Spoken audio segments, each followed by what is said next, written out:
Why dedicate your career to humanitarian? What from your upbringing has led to this? I know that there's a whole planet of people, some of whom have got far, far, far greater challenges than perhaps I can even imagine. And a good life is one that is spent trying to make a difference where you can. Everyone's story seems to me to end up with, I got lucky, brackets, maybe because I was a bit privileged. So mine starts that way. On a really sort of basic level, can you talk to the link between armed conflict and disability? And one of the things that I've clearly not done my job very well at is that everyone's heard of Halo and MAG, but no one's heard of HI as a big mine actor. But actually, we won the Nobel Peace Prize along with others back in 1997 when the Mine Ban Treaty was secured. Conflict creates disabilities. So I know everyone's fixated on Gaza at the moment, and we should think about the whole world, not just Gaza. But there is a context where the number of kids with missing limbs is just shot up. A 10% estimate of modern weapons failing to detonate, and that leaves this legacy that can harm civilians for years when it's not sort of in the news cycle, you know. I don't know if our comms, not just HI's, but the sector's comms, are reaching. I don't know if we're reaching everybody. Owned channels are dead, but it takes a lot, doesn't it, to sort of step back and be like, these techniques don't work anymore. Is the opposite end of that? Do you sort of struggle with having difficult conversations if you need to have them, or have you nailed that? No, I've definitely not nailed it, and you have nailed my single biggest weakness, probably. I am neutral. I'm not picking a side here, but that looks and smells like a war crime, you know. George, thank you so much for coming on and doing an episode of Causes. How are you showing up to the episode? What's going on with you? Are you feeling all right about the current moment? This particular day, this particular hour, I'm feeling pretty all right, actually. I've had a pretty good day, getting quite a few things done. If I zoom out and think about the state of the world and the challenges we're dealing with, then it's not all blue skies. But right now I'm showing up in good spirits. Great. All right, so let's dive in. So a master's degree in violence, conflict and development from SOAS. Yep. 5 years at IRC, 13 at Save the Children, trustee at Conciliation Resources. My question is, why dedicate your career to humanitarian? What from your upbringing has led to this? Yeah, it's a good question. So I'm going to start with just a tiny bit of family and psychology and see if it resonates. My mum's mum was one of the first female doctors in Northern Ireland, and she was a very gentle, humble woman, but she did this quite serious job. And part of what she did was treated children whose mothers had taken this drug called thalidomide, which was a drug that was given for a brief period to pregnant women, but that caused major disabilities in their children. And these kids were often shunned, and people were ashamed of these children. And so my grandmother wasn't just there to be a doctor, she was also there to be a support for those people.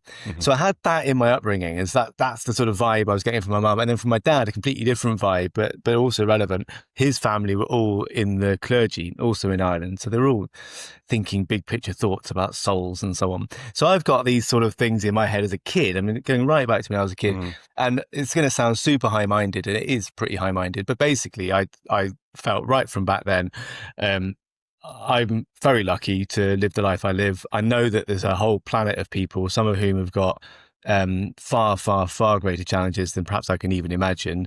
And a good life is one that is spent trying to make a difference where you can. So that's the sort of original set of thoughts, I guess. And it is super pious and pompous, and I'm sorry for that, but it is the truth also. No, I think it's nice. It doesn't feel like that to me. I think it's nice that you can be really clear about where it's come from as well. So give me a 1 minute whistle stop tour of career journey moments. Yeah, all right. So did nothing related to this through school or university particularly. That's actually, let me start again. Did do some things. Traveled quite a bit when I was young, and when I was a student, went to Bosnia in the aftermath of the war. So got experiences of the world. But what I meant when I kicked off with that is I did a degree in English literature. So that's not violence or conflict or development. And then I went to Japan, and then I became supporting a Japanese news team. So I was doing media and journalism. And that's where I thought, oh, maybe I want to do that. Maybe that's my thing. But then I decided it was not my thing. And so I did this master's degree at SOAS that I loved. And at the same time, I started volunteering with the International Rescue Committee, the IRC, but not on their global stuff, but on their what was then a UK refugee program. So that was really cool, but short-lived because of changes in government policy. But for a brief period, I was writing curricula for refugees who were being resettled to this country to help them understand this country. So that was something I knew about this country, and I could do that. So that was my way in. And I hesitate slightly as I say that because it was super privileged way in, right? Because I was able to do a master's degree in the first place, able to volunteer while doing a master's degree, etc. So that everyone's story seems to me to end up with I got lucky, brackets, maybe because I was a bit privileged. So mine starts that way. And then I moved across to support IRC UK with their international work. And, I'd have been in my mid-20s at this point and was just so happy. I was like, I have arrived. This is what I've always wanted to do. And actually what I was doing in practice was a lot of, editing our country offices' reports on grants and whether or not they'd spent the money correctly and stuff, which is interesting in that you got an understanding of what they were doing, but not that interesting. It's paperwork, right? It was a lot of paperwork, but I was loving it, loving everything I was learning. Really into it. And then after a while I thought, okay, but I really want my efforts to contribute as directly as possible to the biggest impact that they can. And at that point, and even to this day, I was living with a woman who's now my wife called Alex, who was in the UK. So I thought, okay, I'm not at this stage likely to be spending years and years and years of my life overseas. Might in the future, but not yet. So what can I do in this country? So then I lobbied IRC to create a job called humanitarian advocacy, which is a bunch of words that people don't even use in normal life, but influencing, right? How can I influence policies to make a difference for people? So did that, loved that. Then I thought, let's learn more. Went to Save the Children. You said a minute, so I'm going to wrap this up quickly. Spent 13 years at Save the Children where I did a load of different jobs, back to programs, in-country offices, lots of advocacy, not just humanitarian, lots of different things. Got so many opportunities to broaden my exposure to stuff. And then 4.5 years ago, took the step to being a full leader myself, chief executive of humanity and inclusion in the UK, which I've really enjoyed doing. So what was it you mentioned in there? The sort of the prospect of journalism comes, and then that not being your thing. What was why wasn't it your thing?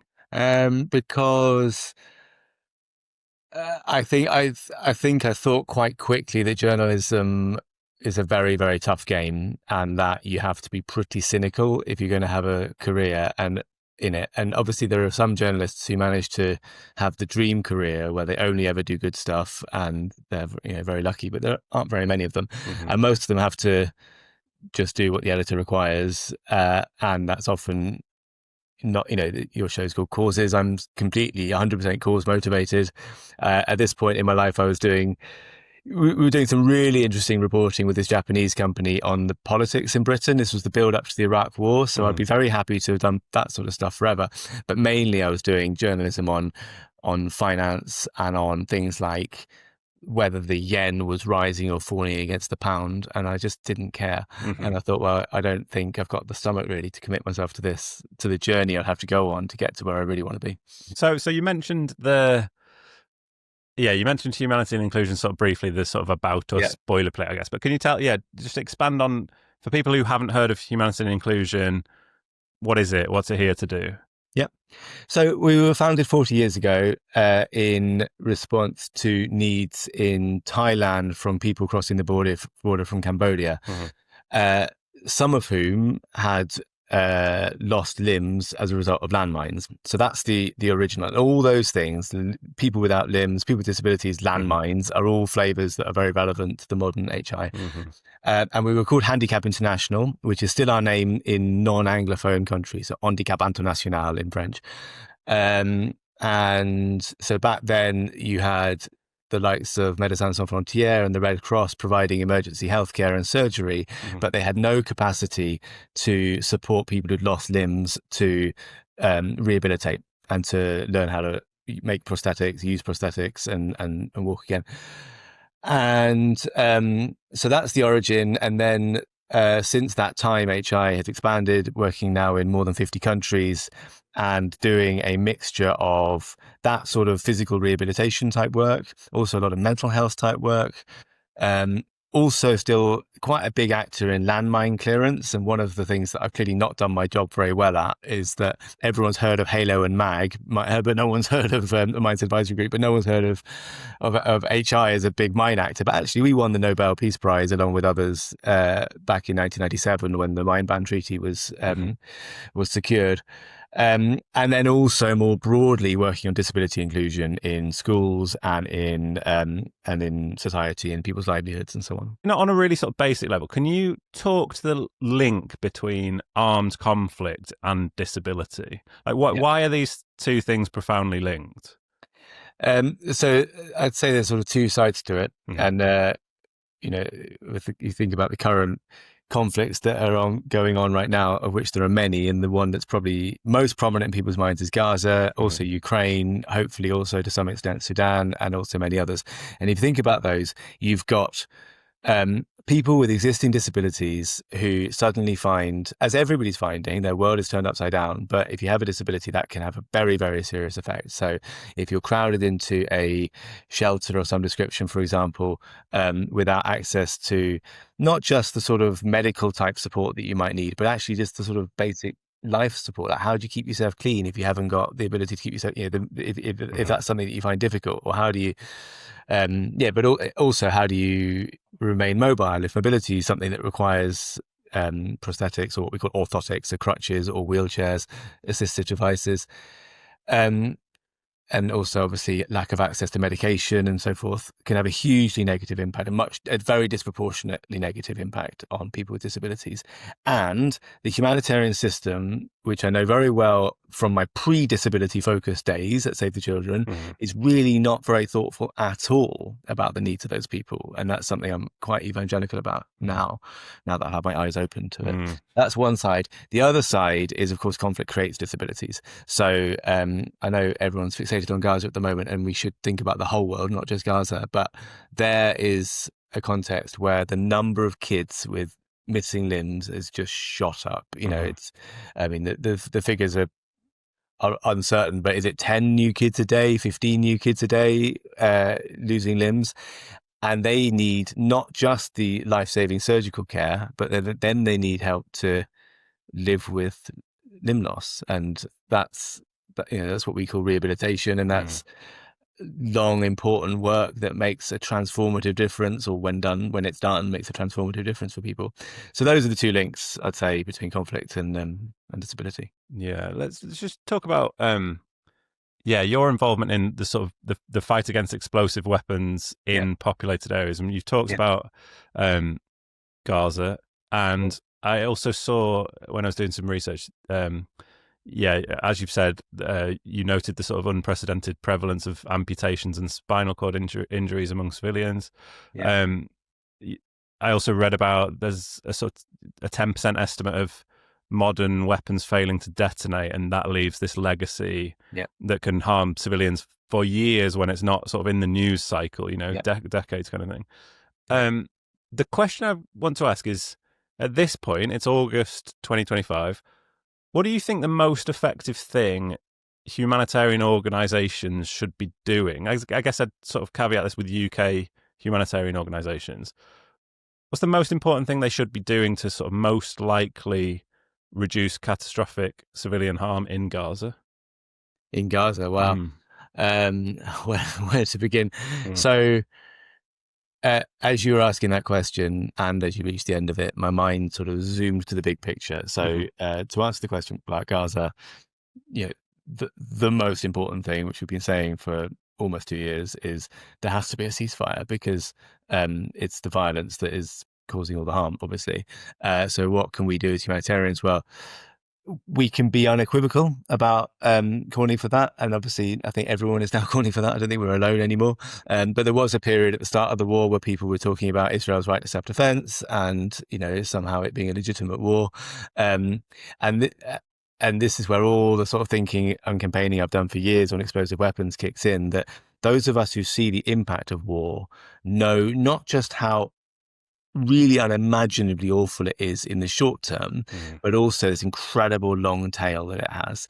So when you're a politician, whether it's an Israeli politician or indeed a Hamas militant, making a decision to um to fire a rocket or to go to war, you're probably weighing up some of the costs that might entail, but you almost certainly are not fully weighing it up. You almost certainly don't have a full picture of the amount of harm that is about to happen as a result of your decision. And so, as you alluded to the work I've been involved in, and we've done at HI for years on explosive weapons in populated areas, and you can think of wars, recent wars, where I'm thinking about the war against ISIS in Syria and in Iraq, where I think for most people in this country, it would have felt like a just war, right? We need to deal with ISIS. They're terrorists. They're horrible. They're a problem. The way of dealing with them was to use explosive weapons that were supposed to be highly targeted, but in reality are still huge things that go boom over a huge area in very crowded places, Raqqa and Mosul. And I'm not necessarily about to argue that was complete, that everything about that war was wrong, but I've been to Mosul and I've seen how much damage has been done, human damage, obviously, but also physical damage. And you mentioned about unexploded ordnance everywhere. The years and the money that will have to be spent in order to clear that stuff up is astronomical. I'll give one other quick example because it shows the thing about money and years. I was in Laos recently, and Laos was a country that was not really involved in the Vietnam War at all, but it was a neighbor of Vietnam. It was a little bit involved with Vietnamese troops using it as a cut-through route. And Americans dropped huge numbers of cluster munitions on that country. And we're talking about the 60s and 70s here. And there I was last year, so 2024, so 50 plus years later, still picking up bits of cluster munitions, or not picking them up, blowing up little bits of cluster munitions that are otherwise going to take people's legs off or kill them. 50 years later. I mean, it's mad. And whoever's decision it was back in 1970, whatever, to say, oh yeah, let's drop some cluster munitions on Laos, clearly wasn't thinking that 50 years later, teams of people at great expense were going to be having to clear up that mess. So I'm pretty firm in my view that if you're going to go to war, you have to think not just twice, but about 10 times before deciding that it's the right call. Yeah, and when you're doing work around this in terms of being in politicians' ears, for example, what's the reception you're getting? Interesting. I'm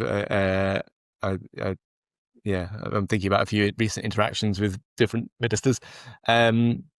The typical reaction is at an emotional level, they seem to get it. They look quite sad and they hear what you're saying and they say, yes, I understand. And then they typically move to a position of, but there's not much I can do.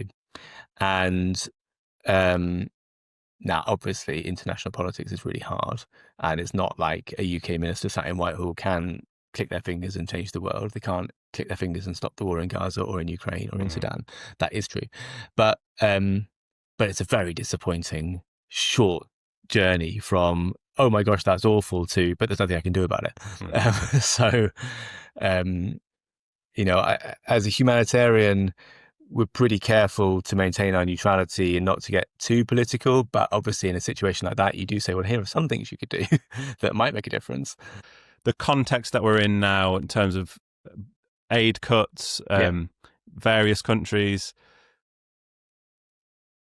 I'm curious about your sort of background, knowing the sort of humanitarian system so well, and the Mm. humanitarian advocacy side of the sort of career journey you've been on, if there was a completely unrealistic opportunity to take a blank piece of paper and sort of redesign the system, the sort of quote unquote system based on the context that we're in, what are you drawing on that piece of paper? That's a really hard question. So I've got a few thoughts. One is that I think all of us are still processing the shock of the aid cuts. Obviously, the Trump cuts first, and then the aid cuts across Europe, and including in this country. Mm-hmm. You've heard this many times, I'm sure, but nobody saw them coming, right? Nobody thought that a Labour government was going to not only not increase aid back to where it had been, but to cut it further, almost halve it again. So it's changed the game. Whenever I've tried to think, what would I do if I was the minister or the permanent secretary in the FCDO responsible for deciding where to spend the UK taxpayers' money? I find it impossible to answer, to be honest, because it's an invidious choice. Either you salami slice everything, so you're giving little bits to health, little bits to education, little bits to one country, little bits to another. It's not almost pointless, but it's quite small by the time you cut it all up. Or you just cut whole areas, which is partly what they seem to be doing. They seem to be doing, saying, for example, the UK will no longer support education in any serious way, which is astonishing, given that we have, that education is probably, one of those things that if you could get right worldwide, you could end the need for international development, right? If everybody had, maybe not directly, but that would be a big ingredient of it. Where I'm really thinking is at our end of it, at the NGO end, I'm just thinking that the framework I'm using, which is really simplistic, but it's still helpful, I think, is that we've moved from an old world that was mechanistic and where, you'd say, here's a cause, and then somebody would give you money and you spend the money, and everything was relatively sort of definable and predictable, to a world that is so different to that. So much more. There's this phrase VUCA, which is actually from the 80s. So volatile, uncertain, complex, and ambiguous. And for my whole adult life, I've heard people say, "Oh, we live in a high VUCA world." But actually now we really do live in a high VUCA world, a higher VUCA world than it was 6 months ago. And the Trump election is part of that, and lots of other things are part of that. So aid cuts, decline in trust in NGOs, a media landscape that's utterly unpredictable. It used to be that just get on the Today program and that's how you had influence. Not anymore. Technology, which means AI, etc., and also access to smartphones everywhere is a complete game changer. And I've missed a few, but there's so many ways in which the world has completely changed, and pretty rapidly over the last couple of years. So really what I'm thinking is, okay, what's the job now? And whereas in the past we put ourselves at the center, or at least we made ourselves be the we were the go-between between where the money was, which was governments and people in rich countries like this one, and the people who need the money, and we were pretty important players in channeling it. I don't think that makes sense as a model anymore. Now, I think a more helpful model is to start with the people who we exist for, so the people in Chad, for example, and to think about all the networks that relate to them. So they might be the Chadian government, the UN, might be civil society, might be diaspora, might be lots of things. And then to think, is there a way that we can helpfully insert ourselves in that space and be far more humble about how we do that. And it's going to be really, really hard to make that transition, not least because lots of us work for, big, mainly white Western bureaucracies, and that's probably not the model that you want in the long run. So, big change. Yeah. There's loads of questions that come from that, but I suppose one of the things that I'm curious about, you mentioned the way of sort of influencing being done, or sort of sparking a conversation and things like there were these obvious places, like talk about something on the Today Show, like you've mentioned. What do you do now to create that same? What do you do to create the same catalyst as the former techniques? Like, what's the new updated technique to create the conversation? I don't think we've cracked it yet. I mean, you probably, in your role, doing shows like this have probably got a better sense than I do of that really what the media landscape looks like. So I'm jumping around a bit, but if I think about Gaza, Hmm. I think about how people's sort of prior perspectives will have informed a lot of what they thought about it for quite a long time. But I would like now to be in a world where people have let go of some of that and are Hmm. just looking at it for what it is, which is currently a humanitarian apocalypse. And how do we sort that out? But I don't know if our comms, not just HIs, but the sector's comms, Hmm. are reaching. I don't know if we're reaching everybody because I don't really know what people are listening to and reading and watching. I mean, they're looking at stuff on YouTube and TikTok and so on, and it's a very murky art how you get into those spaces. The thought that everyone comes to, which I think is good, is a lot of it is to do with who's doing the talking for you. So a world in which I don't think we're in a world in which someone like me with my profile's voice carries that much weight. And that's fine, I guess. I don't want to live in a world where you need a celebrity to make your cases for you, but sometimes you do. But the other type of voices are just really authentic ones. So one of the things that's been really pleasing for us has been, although it's in a very grim context, has been the interest that we've got from lots of places in our D miners. Actually, again, it's Gaza. Sorry. So people who are in Gaza Hmm. marking out the unexploded ordnance, helping the multiply displaced communities recognize that it's a £2,000 bomb Hmm. just under that bit of rubble there, and they have to stay away from it. They Hmm. absolutely have to, otherwise they're going to get blown up. Um, and what's great about these people is that they are nearly all ex-military, from really diverse backgrounds, from local communities around this country. They don't sound as middle class as me. They sound more, they are more like ordinary people in Britain. So they're like, I've been to the military, I've been to 4 wars, and now I'm here, and this is what I'm seeing, and that cuts through in ways that Mm. me as a lifelong humanitarian, and to go back to my opening remarks, do-gooder, doesn't, it doesn't cut through in quite the same way.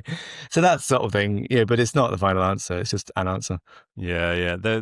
I read yesterday a sort of phrase which was like owned channels are dead, which I Yeah, thought I've been thinking about a lot about overnight, which is like similarly to this shift of ecosystem, like humanitarian yeah, ecosystem, and recognizing where we are and that it's not this sort of NGO is the hub of this model or in the middle anymore. yeah, I sort of it's like the same conversation that I'm thinking about in at a comms level. It's like, right, your channels don't matter anymore. It's like yeah, how are you being, which should have always been the conversation, and I'm sure it has yeah, with like really good communications people, but it takes a lot, doesn't it, to sort of step back and be like, these techniques don't work anymore, and we have to detach ourselves from thinking that yeah, our accounts, for example, actually mean anything, yeah, yeah. and other people do who are being engaged with, and how do we get there with this message? Yeah, and And it's a lot about letting go of control yeah, and letting people tell your stories for you, and maybe telling them slightly wrong, quote unquote. Um, but that's better than not being heard at all on the whole. yeah, yeah, yeah. Let's shift a little bit to sort of leadership then. Mhm. What was the experience that convinced you that sort of advocacy, policy change, um, was as crucial as your sort of aid, like direct aid experience? Um, so actually, I weight both roughly equally. Hmm. The way I think about it is, it's like gambling. So you're trying to you're placing bets to try to make the biggest difference you can, and the bet with the shortest odds but the least return is providing some practical support for someone. Right? Hmm. You can pretty much guarantee that you can do that, although sometimes things go wrong, but you can on the whole do that. And then at the other end of the spectrum, the big bet is we're going to change the way that people in Britain think about international solidarity. We're suddenly going to, quadruple the amount of aid. We're going to end the arms trade. We're going to close the tax loopholes so that poor countries around the world don't lose all their money through tax, etc., etc.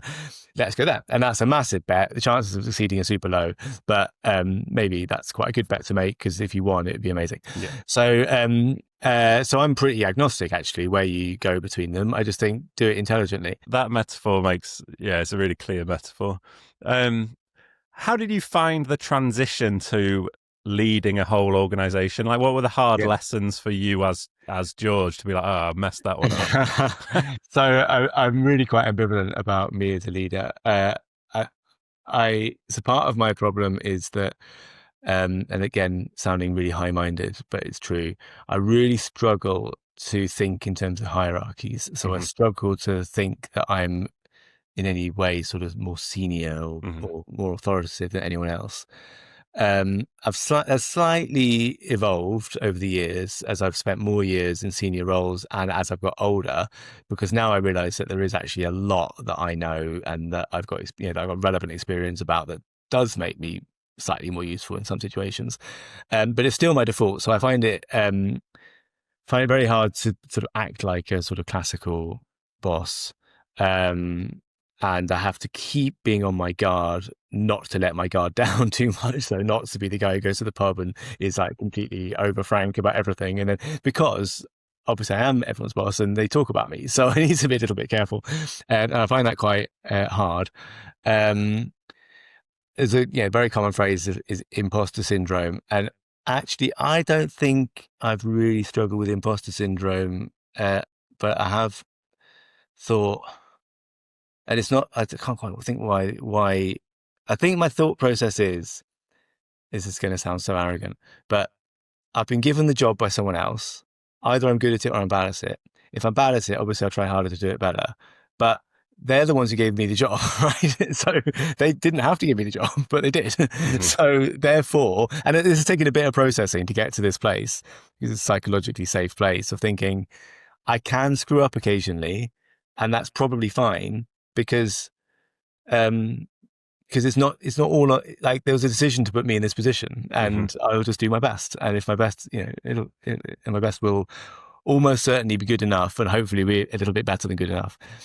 That's maybe not as coherent as I hoped it would be. No. It makes a lot of. It's great. It's like I think it's probably really healthy. I hope that in a way, like I hope that what feels to me like a healthy attitude is, if you're like the president of a country, it's like you've been chosen to be this democratically sort of chosen president. You've been chosen to be the president because people sort of believe in you. Like you're allowed to make mistakes. For me, one of the sort of key ideas that I have in my head is that I want everybody who's working with me to feel a high level of autonomy in their work, growing level of mastery in their ability to do it, and a strong sense of purpose in why they do it.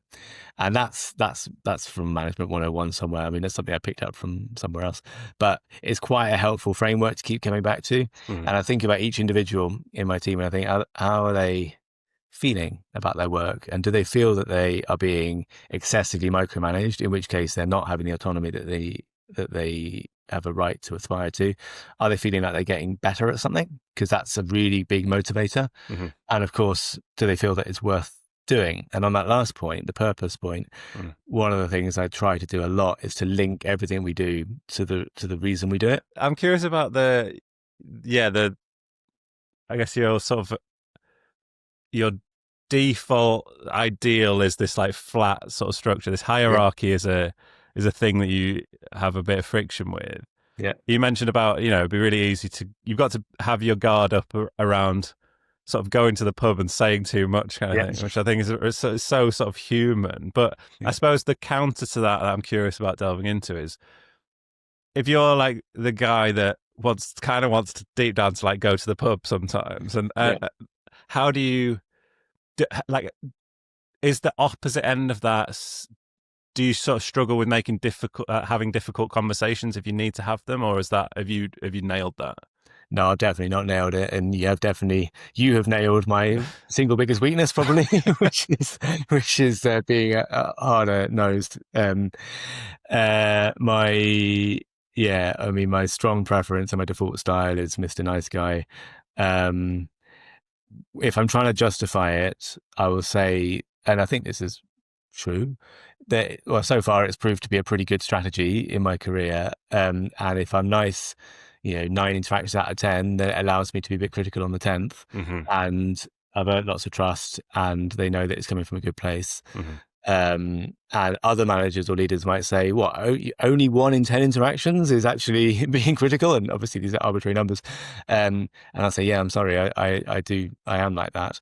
It does bite me on the bum sometimes. There are problems that I've not dealt with over the years that I have subsequently realised I should have dealt with, Hmm. and I know that I need to be franker with people sometimes if there are problems that need to be fixed, and so that's another thought that I've always got in my head in every interaction. I'm thinking, am I doing this as well as I could be? Like, is this peak me as a leader or manager, or am I fudging it a bit? And sometimes I am fudging it a bit. As we all are, Yeah, lots of the yeah. time. Yeah. What kind of leader are you aspiring to be? What do I aspire to be? I'm all about the impact that we have. That's all I really care about Mm. ultimately. Um, so and I I guess there's always been a bit of me, but a relatively underdeveloped bit that quite fancies the idea of being the superstar myself, right? Being the guy who does the thing that's like, being the star striker or whatever. Mm. Um, so in our case, like I don't know, being the guy who secures the deal that sorts out the lives of millions of refugees or whatever it is. Um, but but fortunately, that bit is dominated by a nicer bit of me, which is okay. If my job now is to lead, let's build teams of amazing people who do amazing things, and get my kicks from that, so that what I would like to be true. If I imagine myself retiring and sitting back and reflecting on what I've done, I would like to be able to think without any sort of self doubt. I built a team that was really motivated, worked really well with each other, and achieved really good things, A, B, and C. And that if I hadn't been there to build that team, that might not have happened. Hmm. Yeah, and therefore I can claim some of that. Yeah, therefore that's a life well led. Well led. Yeah, All right, that's the bulk of the questions, but I've just got a few sort of quick yeah. fire questions. So, what's one myth about humanitarian principles you wish you could dispel? That that humanitarian neutrality means that you can't call out violations of humanitarian violations, because technically the language for neutrality is avoid controversies of a political or ideological nature. Hmm. But what it should say in brackets is, but clearly arguing for the full adherence to the Geneva Conventions is neither political nor ideological. It's Hmm. legal and it's fine. And that's relevant when we're talking about crimes against humanity and war crimes around the world. You need to be able to say, I am neutral. I'm not picking a side here, but that looks and smells like a war crime. you know? Yeah. What's a piece of advice someone gave you that turned out to be terrible advice? Oh, wow. Um,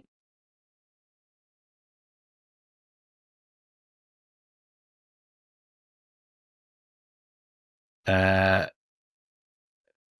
I'm thinking about a time when I need to be careful not to name names here, but where I was told that the way to have influence was to have a really tight strategy that you do A, then B happens, and C happens, and D happens, and then you win.